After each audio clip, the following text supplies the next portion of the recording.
ایک حدیث پاک ہے بخاری مسلم میں، بڑے غور سے سنیے گا، اور اس کے اندر جتنے پہلو ہیں ان پر پوری توجہ دیجئے گا کہ کہیں ہم ادھر آ تو نہیں گئے۔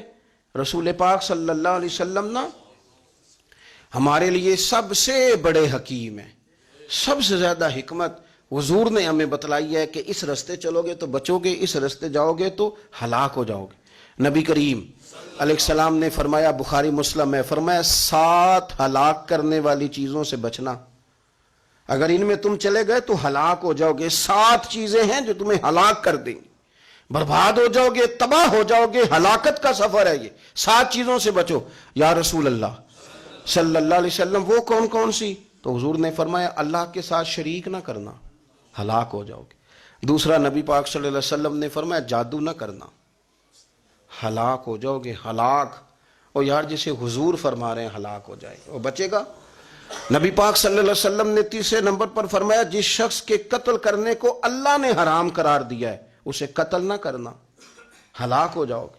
چوتھے نمبر پر رسول پاک علیہ السلام نے فرمایا سود نہ کبھی بھی کھانا، ہلاک ہو جاؤ گے، ہلاک۔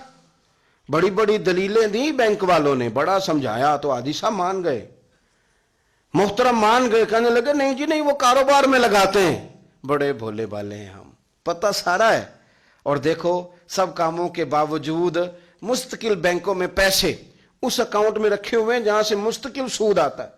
حضور نے فرمایا نہ کرنا یہ کام۔ تو کہتا ہے میں سود پہ پیسے لے کے کاروبار چمکاؤں گا، تیرے نبی پاک نے تو فرمایا تو ہلاک ہو جائے گا۔ تو کہتا ہے میں میل لگاؤں گا، حضور نے تو فرمایا ہلاکت ہے۔ تو کہتا ہے میں بڑا کچھ کر جاؤں گا تو ہلاکت ہے۔ اچھی طرح سمجھ لیں، اصل مال بھی ضائع ہو جاتا ہے اس بندے کا جو سود کا مال ملا لیتا ہے، اصل برکت بھی اڑ جاتی۔ اور میرے نبی پاک صلی اللہ علیہ وسلم نے 5ویں نمبر پہ فرمایا یتیم کا مال نہ کھانا، ہلاک ہو جاؤ گے، نہ کھانا ان کا مال، یہ کروڑوں ہو، اربوں ہو یا 10 روپے ہو، یتیم کا پیسہ نہ کھا جانا، ہلاک ہو جاؤ گے، ہلاکت تمہیں آ لے گی۔ اور پھر 6 نمبر پر نبی پاک علیہ السلام نے فرمایا کفر سے جہاد ہو رہا ہو تو کبھی پیٹ پھیر کے بھاگنا نہ، ہلاک ہو جاؤ گے۔